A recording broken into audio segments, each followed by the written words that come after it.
Meow, is that the first sound? I was gonna say, was that one of my cats, or one of Alex's, or one of yours? That was actually them opening my door. Yeah, I was gonna say that sounded more like a door than a... That sounded like a meow to me. That sounded like meow.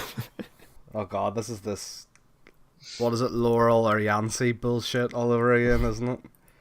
What do you guys hear? Scientifically proven to say Laurel. I thought it was just whatever it's played on. Like, because your all speakers have different frequency. It depends what it's played on, but I hear an Laurel. audio scientist person actually ran it through their equipment. Audio science. Is that their actual, like, title? No, I think their actual title is audio scientist person who does audio things with machinery. But I shortened it for the sake of the podcast. It just sounds like sound engineer. But they ran it through like their super high tech audio thing, and the sound waves match Laurel. It shows how easily people en masse could get distracted by the stupidest fucking thing. It is like that dress thing all over again, where is it red, white, and blue, or is it black and gold? You say red, white, and blue? I went to say red and then stopped myself. Yes, I always see red, white, and blue, Nick. All right. As a proud Protestant. You stand up with your hand over your heart and you're about to sing the anthem. Is that what you're doing? Occasionally, I will sometimes see orange, but that's only in July. So Nick, what's this amazing preamble topic? Okay. Obviously, Hans and I were in London quite recently, and a topic of conversation came up. Alex, your sister has a new boyfriend. Yeah. Oh, yeah. And I believe the way Hans rephrased him to me was, he vapes. Because that's what Alex said to me. He said, yeah, he's kind of dead on, but he vapes. Is that not what you said to me? That is accurate, yeah. Yeah, boom. It's just, that was how Hans described it to me. It was like, is that not a defining way to like talk about someone? It's, he vapes. No, the bit that got us was that because you wanted to see a picture of him, so I went on the Mimi's profile and got the latest picture, and it was tagged at the vape convention. It's like the Smoke Factory vape convention. And so that's all we could fix. Like, I could not get my point home further than by looking at that. What? So what you're saying is my description was perfect. Apparently, you're was completely dead accurate. on. Absolutely dead on. Why is there a vape convention? Yeah, I laugh if you just walked through the convention doors and couldn't see anything. Because it's just smoke.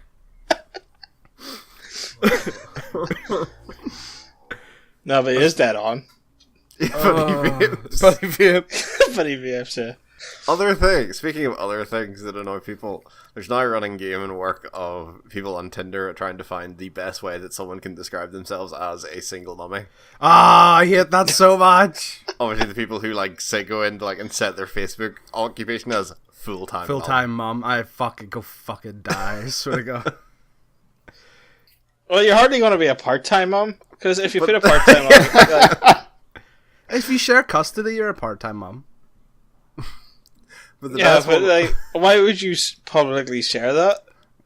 I'm such a poor mother that I have to give my child away on weekends. But the best one was someone made themselves manager at full-time mum. And it just sparked conversation of, that's very low thinking. It's like, why are you not the CEO or something? Of all the roles they could have picked. Yeah, why are you just the manager? No, I'll tell you, I'm going to open up a female clothing store called Full Time Mum, so that people can actually put it as their occupation. Genius. Yeah, I have assistant manager. And then you can mum. sue everyone who claims to work there. Yeah, it's like, sorry, you claim you work at Full Time Mum, but you don't, so you please remove that from your Tinder profile, or I will sue you. Also, are you free on Saturday night? Also, please swipe right. See? Perfect.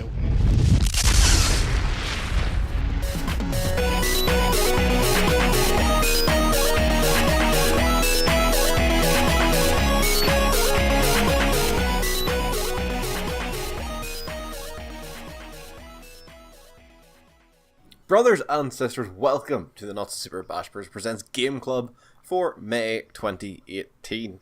Yes, we are back. Game Club, the monthly video podcast review thing where we take turns picking a game, go play them for the month, and come back and discuss them for your listening pleasure. This month it was Alex's pick, and he picked ICEY by Fanta Blade Networks. And I am, as ever, Astro Boy Nick Davis, joined by Marvin the Paranoid Android Hans Davis. What about you? C3PO Alex Proudfoot. Hello. And Fisto the Robot Prostitute IY Chung. Hello. What's that from? Fallout, yeah? Fallout New Vegas. Yeah. Love it. Yeah, you do. Love a good Mr. Fisto. Yes, ICEY, the 2D side-scrolling hack-and-slash game, originally released in November 2016 on PC before eventually being ported to the PS4. This is a PS4 game. Sorry, that really... Ugh. I am well, Nick. How are you? I'm good. So, as ever, I've split this into 3 categories. Nick, what are those categories? Gameplay. Okay. Oh boy. Story.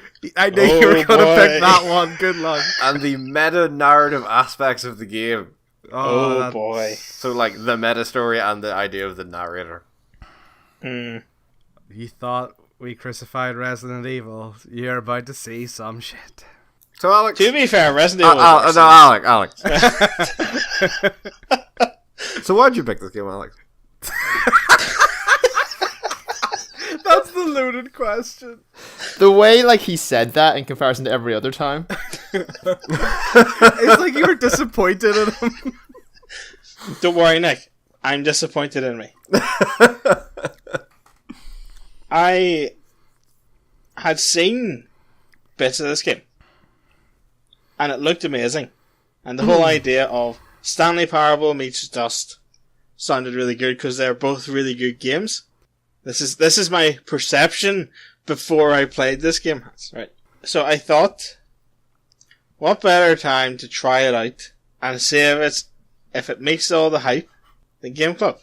Because misery loves company. Nick, what I didn't anticipate was how bad it was, and just how little it met that hype. I hate you, Alex. I don't hate me because I was innocent in picking this game, just like a certain someone else was innocent picking Resident Evil. So I had good intentions picking this game because I thought it would be amazing, and I was severely let down. This is what it's like to be my mother. This sense of disappointment. Alright, okay. Just this extreme sense of disappointment. All It's right. like I don't even have the energy to be angry about this game. It's just so depressingly bad.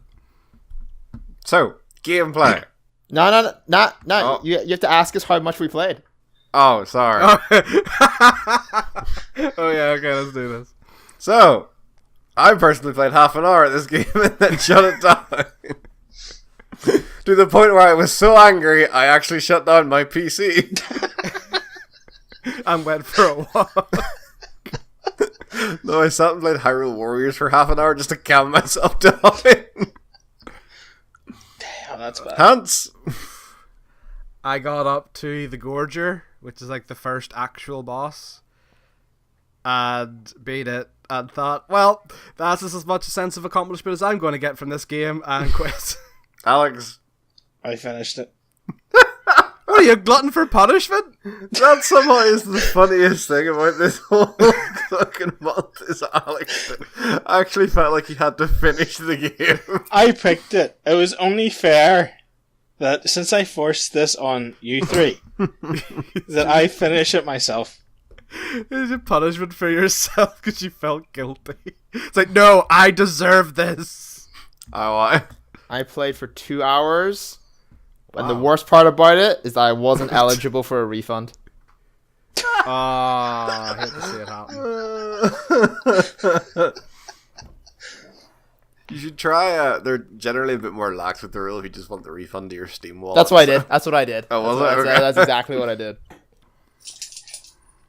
Well, Like, you know, it's not sucks to it's not be you. Steam's fault that like your Alex put a crap game. Like, You could argue it's Steam's fault for hosting the game. yeah. but then it's also Sony's fault because it's on the PS4. So gameplay. The best as to just to upset Hans even more. The best way to describe the basic gameplay. No, of don't this say it. is very much like Dust and Elysian Tale. Oh, It's like Dust, but if they took away everything that made Dust fun. Is there and not put in a another, really like, crappy dodge mechanic. Is there not another like 2D hack and slash game? Like there must be, Uh, right? The main one I think of is it's an early Xbox Live indie arcade game. Was Dishwasher Samurai. Oh, that sounds familiar. Yes, I know what you mean.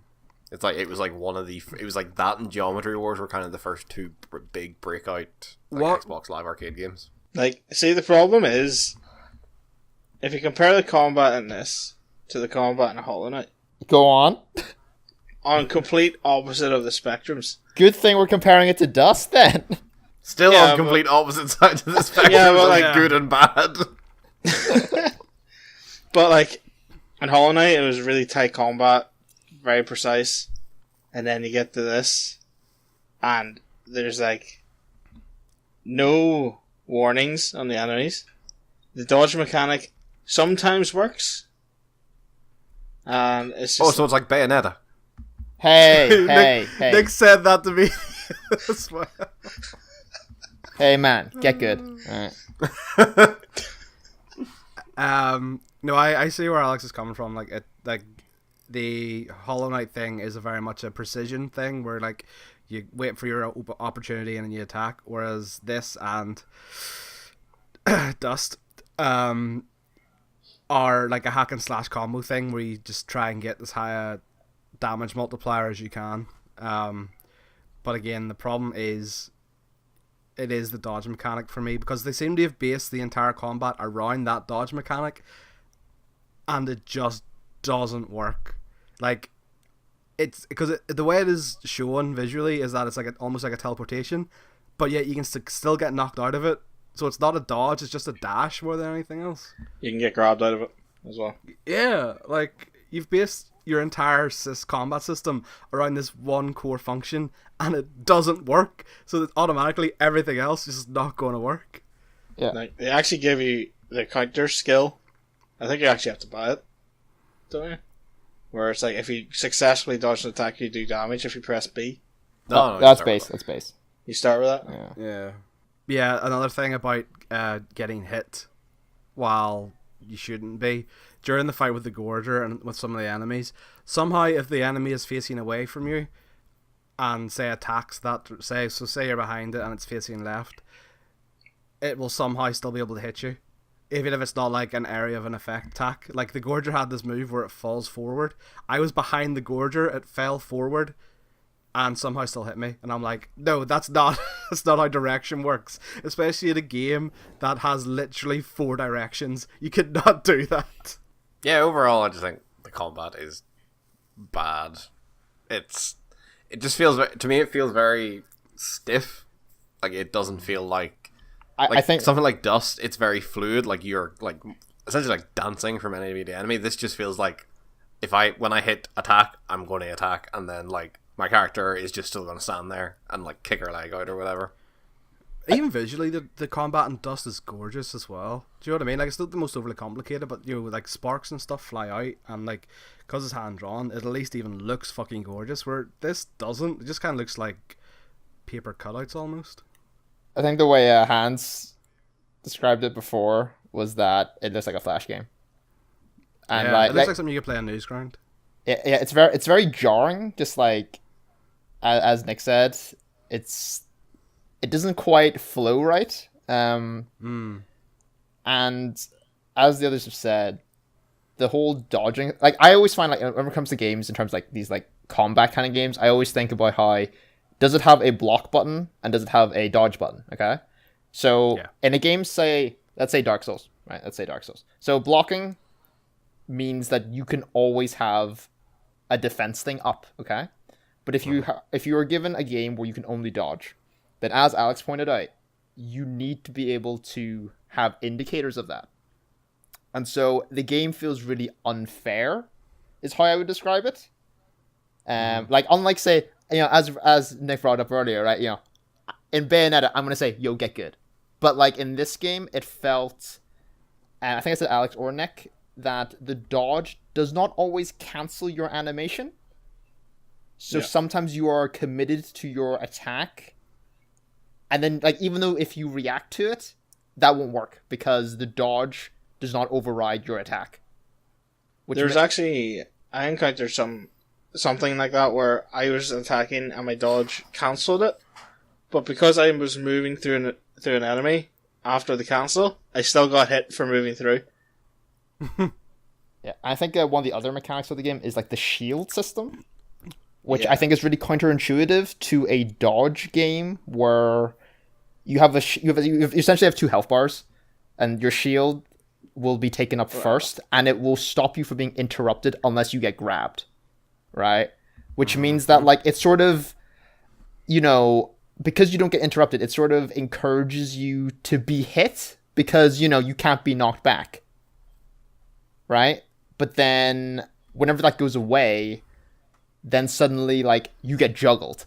Like I got knocked back into one of the flying enemies, into another flying enemy, and I was just like, wow. Those it's awkward. They can combo you from like 100 to 0, no problem. Like it only happened to me once, but it was it just kind of showed the whole like flow of the game wasn't quite there, which is unfortunate because this is like one of the 2 main elements this game tries to advertise, is that and the whole Stanley Parable fourth wall thing, which we'll get to. Yeah, the enemies having no tail it isn't that bad for like weenie attacks, but for like the grabs and the counter attacks where it's just like exclamation mark up and then they immediately do it, like there's no time to react, especially when like I noticed on some of the bosses they would start the animation for an attack in one direction and then turn around after you jump over them. Since we're on enemies, I'm going to make a positive point. I think the variety of enemies is quite good, and I think the design of them is very nice. I think the amount of I think the variety of enemies is good. Like it's not like was it in Bayonetta? I felt like a lot of the enemies felt the same, whereas in this I feel like you had floating laser balls, you had like the wee spinner dude. Should we talk about some of the exploration stuff? Because this is the thing. So it starts off kind of Metroidvania-esque, but then, and this is obviously just from what I have watched online, because obviously I had to get footage and stuff. At one point it seems to just completely drop that, and then it seems to just randomize. So say for example, the way you start off in that facility at the beginning. Yep. So you like teleport back there like a good couple of times, but then at one point you exit the facility and say, instead of entering the usual spot, which is just outside the facility into the forest, you'll like exit out into like an abandoned house or something. Like it seems to drop the sequence of like the way the stuff I think goes. You're watching quite late on, because there's the clock tower, which is like the end stage. Yeah. And it randomizes, like it's supposed to be like the end boss is trying to mess with you. So it distorts the path. So you go from like a clock tower room to the facility to the woods to the, like it just throws you all over the place. But that's the very last stage. So it's like end game almost. Alright, yeah. Okay. I was about to say, why introduce the concept of a Metroidvania game just to abandon it halfway through? No, it's towards the end they do that. That's alright. Anything else on the gameplay? Can I make a positive? Yeah. All right, I want to follow up with a negative though. All right. That's okay. Soundtrack was amazing. I really enjoyed the soundtrack. I didn't play it long enough to hear it. I didn't. The little I heard. I didn't the little care I heard for of the it soundtrack. didn't You get inspire it me. free with the game, so go listen to it. It's really good. Can't have already refunded the game. Yeah, can I refund the game and keep the soundtrack? Don't think so. I don't know. No, it says whenever you click refund, like these 2 items will be taken away, and one of them is a soundtrack. So unless you've already like copied the like probably the MP3 files that are just hidden somewhere in your directory out of there, then no. But yeah, no. What was your yes. thinking? Okay, so answer me this, guys. Right? Whenever you're playing a video game, okay, and you get a game over, what are your options on that game over screen? I never die. You tell me you've never died in Dark Souls. Video evidence. There's video evidence on the channel, Nick. You can't say that. Usually continue or exit. Okay. Continue or quit. All right. What does exit normally do? Kicks you out to the main menu. Very good, Hans. Very good. This game doesn't do that. So this game, what happens is, so whenever let's say I die, right? And that's usually the time whenever it's like, oh, you know what? Maybe I'll take a break from the game. Maybe I'll leave it, okay? So you hit exit. It takes you to that bloody route menu with the different places you can teleport to. You can only leave the game. You can't exit the game from there. No, you cannot. You have to go back into the game and then exit from a menu screen. Yeah, that's... Which seems like a really, like... I know it's not, like, the biggest deal in the world, but, like... It's basic game design. Like, it's something you would think about when you're troubleshooting any basic game. You alright there, Hans? It's sapping the energy out of me. Story! Yeah. Story, Nick, yeah. Try and tell me the story, please. So I'm just like, this is like the actual, like, what they consider the actual story. So none of this, like, narrative not the shit. meta crap. Yeah, okay. Yeah, not the whole idea that this is actually still just a game you're playing. Hit me, because I generally have no Can fucking I clue hazard a guess? Because I have no idea. I just wrote fairly standard evil dude, only one person can beat them story. Is that it? Is that you actually the find story? an actual official blurb? No, I didn't actually go out of my way to, because I think all the blurbs are about the meta story stuff. I thought you were some kind of computer system hunting a virus, because the achievements refer to real world and virtual world. So I assumed you were just hunting down either a virus or a hacker. I assumed Nick was actually professional, would actually take time to try and find an actual blurb, because fuck knows I tried and I couldn't find one. No, because like the blurb on Steam, I think just makes reference to like the meta story stuff.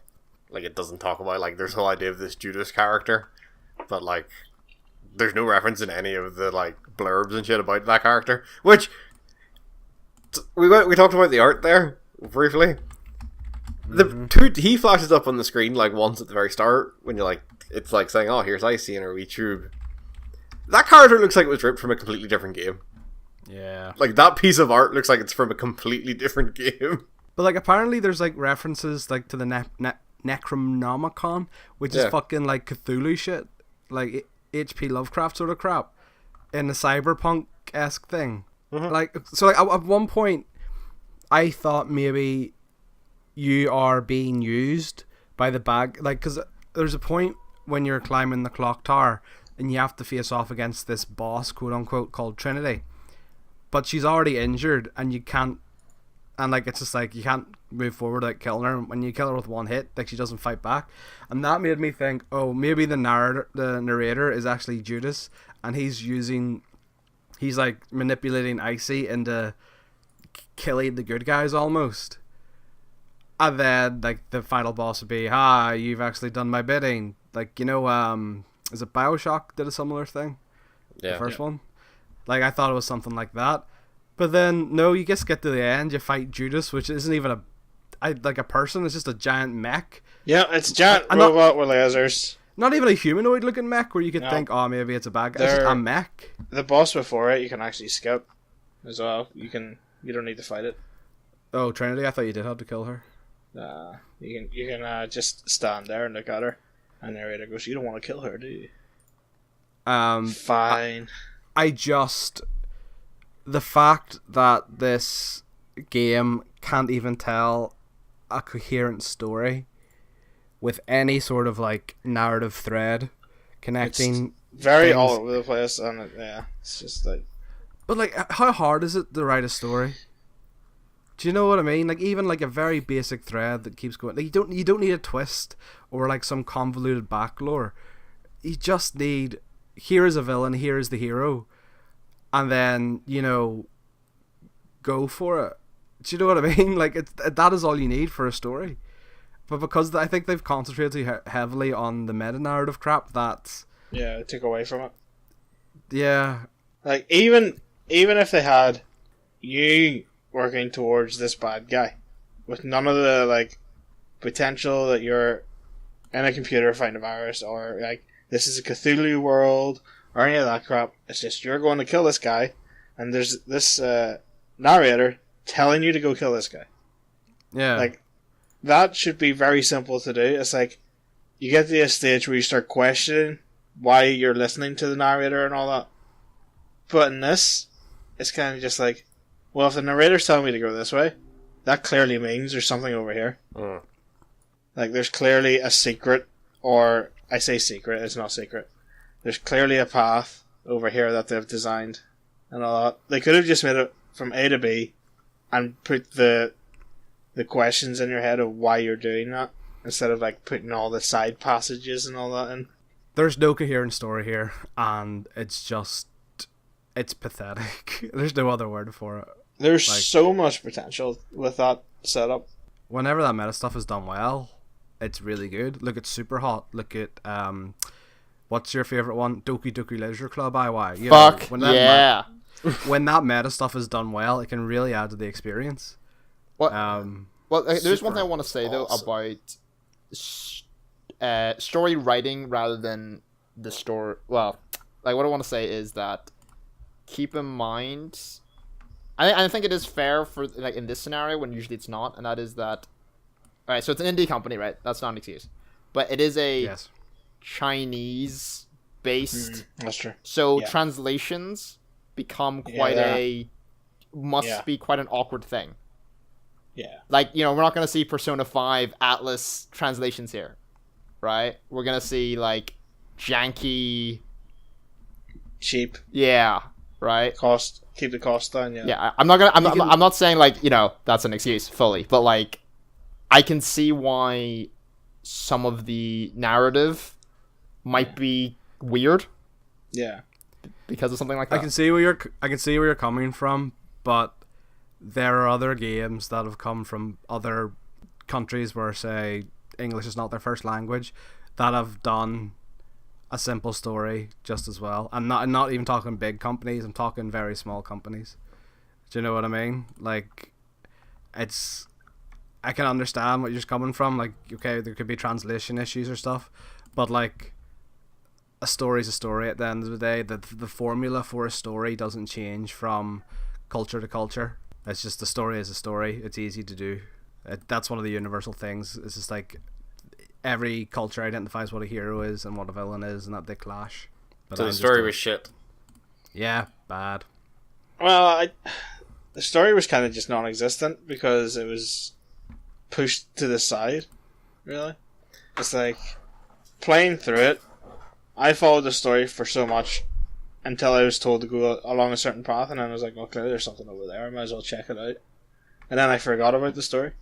So, it doesn't need, unless you follow it from start to finish, following the narrator and the arrows, and missing, like, half the game, you're gonna forget the key aspects of the story.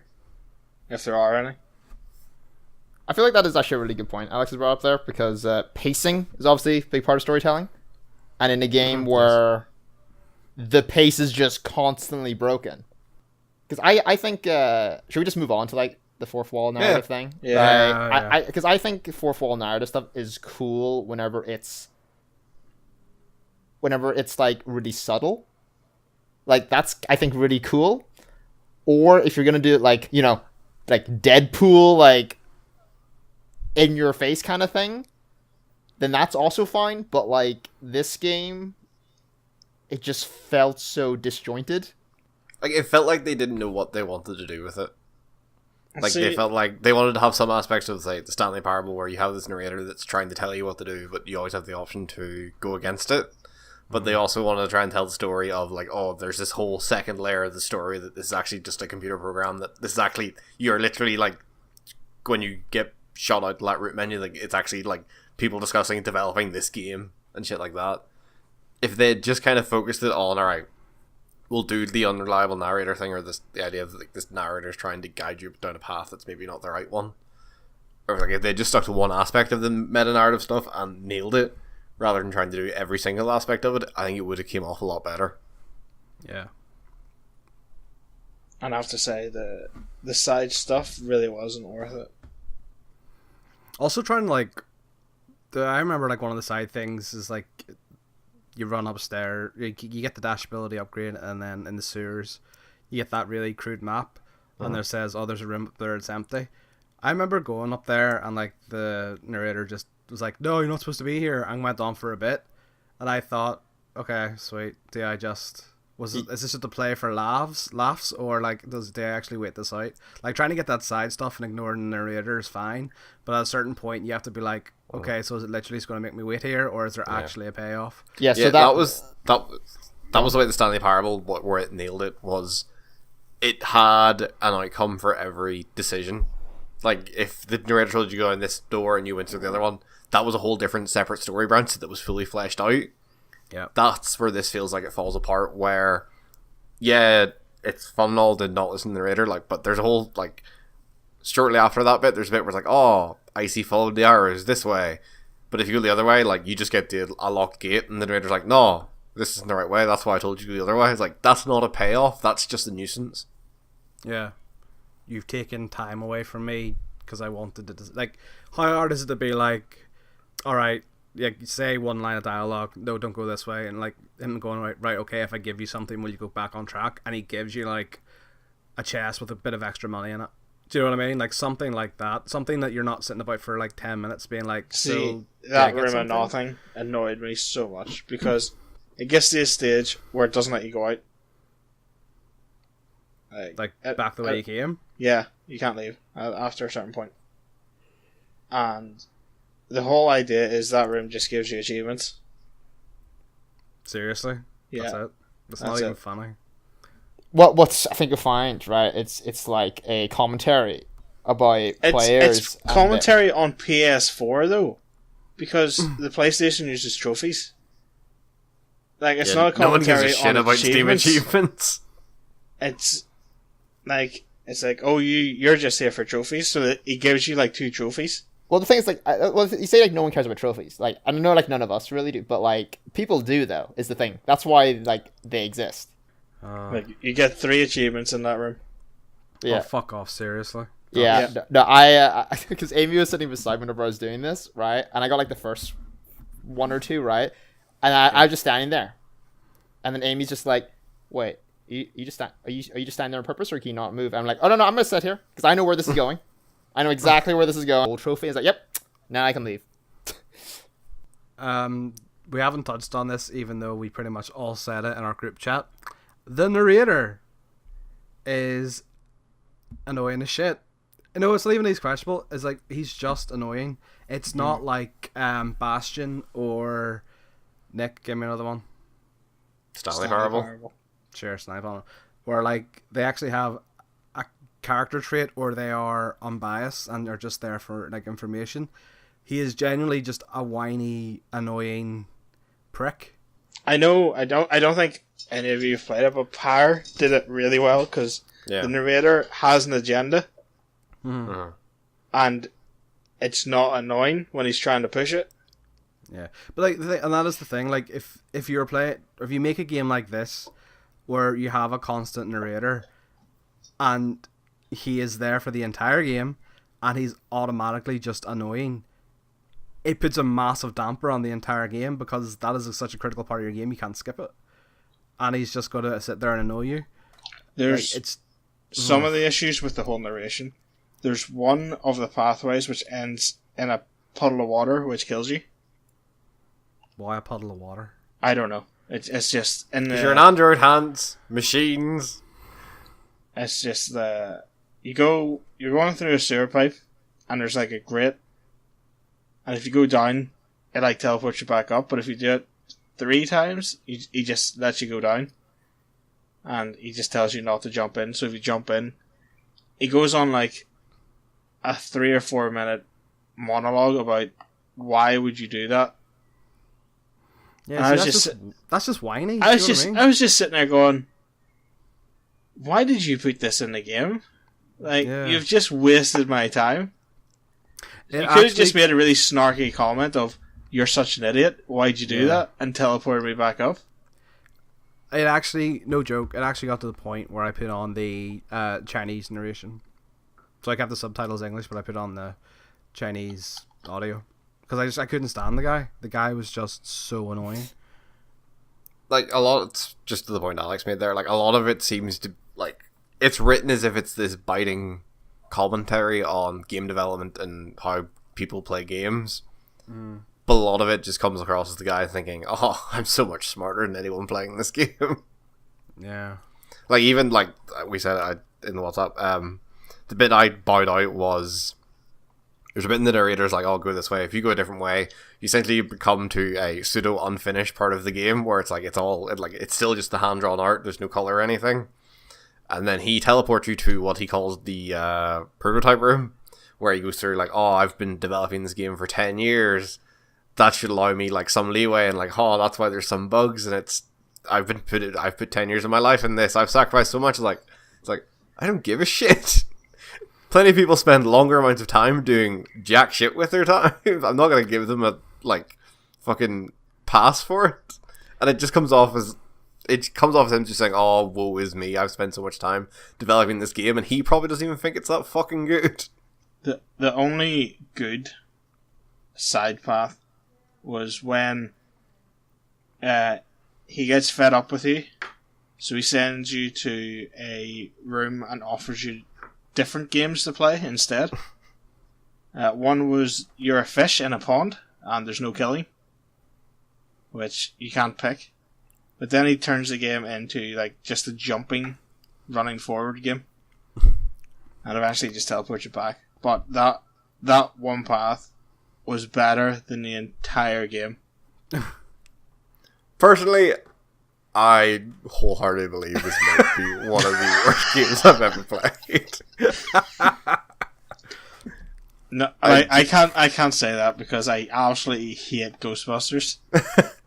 I just I fail to see from the brief time I played it any redeeming qualities in this game. It didn't crash when I booted it up. Nick, good job finding that silver lining. Hands. I played more of Resident Evil than I played of this game. This, to me, is the worst game we have played on Bash Bros. The worst. So, there's not a redeeming quality to it. I cannot recommend this Can I make a point about that though? Yeah. Because all four of us played this game. Yes. Not all four of us played Resident Evil. That is true. And I'm pretty sure, do we all refund Resident Evil? No. Well, I didn't buy it. I played it on emulator. Hey, for fork money out for that bollocks. Hey man, I tried to refund this game, right? Alex. Yeah. Like, I was so looking forward to enjoying this game. And within the first 20 minutes, I knew I wasn't going to. And... Sounds like my sex life. like, the disappointment is unreal. Again, Like, I'm not even sounds angry like my about it. sex life. I'm not even angry. I'm just disappointed, Icy. Just disappointed. I would actually love to see this game with no narrator. Because I think... Just turn the volume down, turn the subtitles Yeah, up. because I actually think... See, if we played this game and had no narrator, I bet my opinion of it would be, oh, the combat's not that great, but, like, you know, I wouldn't not recommend it because, like, it's just a side-scrolling hack-and-slash game. But, like, the narrator actually jarred me, and I just could not stand him anymore. A damning criticism of ICEY. Oh, from God the damn Bash it, Bros. Icy. An icy reception. Oh, shit! I hate you. I put more thought into that than the developer did into this game. But before we all go and kill ourselves, there's one thing we need to do. Hans, it's June. Give us a game. Guys, I think the only way to get over ICEY is with some summer fun. Melt the ice, if it were. So we're taking a wee vacation. So what you're saying is it's not Sleepy Dogs? It's not Sleepy Dogs. We're taking a wee vacation to Jabberwock Island in the one, the only, Danganronpa 2. Goodbye, despair. Mad lad actually did it. Is he going to be the only one that actually picks an entire series? Yeah, probably. I'm still waiting for the next one. Pick Sleepy Dogs. I love this running joke that no one's gonna pick it. But it's to be honest, I would have picked it if we had if not everyone had liked Danganronpa, because it was like 3 out of the 4 of our favorite games of last time. So yeah, I think it's worth. Who didn't have it in their top? I think it was everyone had it in their top. It just wasn't my favorite game. Yeah, Nick had. What's that one you spooge your shorts over that I really don't like? That Undertale? one. Yeah, Undertale. But yeah, so Danganronpa 2. Is that a surfboard section? Yeah. They add a couple of new things. But I would say it's very clever, like, with the story stuff. Because obviously you can't do the same twist in the sequel, so it's very clever. You're telling me I'm not going to be able to say at the start of the game, this cute anime girl is going to betray me? She's going to die instantly because, relationship with main character. So what you're saying is everyone I become best friends with are going to die again? Pretty much, yeah. Look, Alex, you had the weirdest choice. Although I know you guys hated my choice because I liked Biker Dude. Dangan freaking Rompa 2. And then depending on whether or not you like this one, we'll do 3 at some point. But we'll find out. What's the gap now? How long a gap is that between Danganronpas? May 2017. Sorry, it was April. It was the month of April. Was when. Yeah, we're not that. It's only 2 months. That video has 94 views. Jesus Christ. Yeah, right. It fucking blew up. The fuck. I Dude, know. you guys gotta do more weeby shit. So everyone, join us in June 2019 when we play Danganronpa 3. Alright, join us next month. Anime School Kids. Again. The again. Return of the Anime School Kids strike back. So for now, it's a goodbye from Hans. Have a good one. Goodbye from Alex. Bye. Goodbye from IY. If you don't want weeby murder, Cluedo is out on Steam, guys. Oh, it's so expensive though. Just settle for regular murder. I mean, did you see how much the season pass was? Wait, hold on. Did you just say Cluedo season pass? Yeah. Why is it £34? So guys, if you want to spend £35 to get the classic theme of Cluedo, we're not doing Cluedo because I was just going to think it was suicide again. I'm telling you guys it was. No, that's not how the game works, alright? Look, I took away all the options. It was he fell down the stairs. It's a goodbye from me. Bye.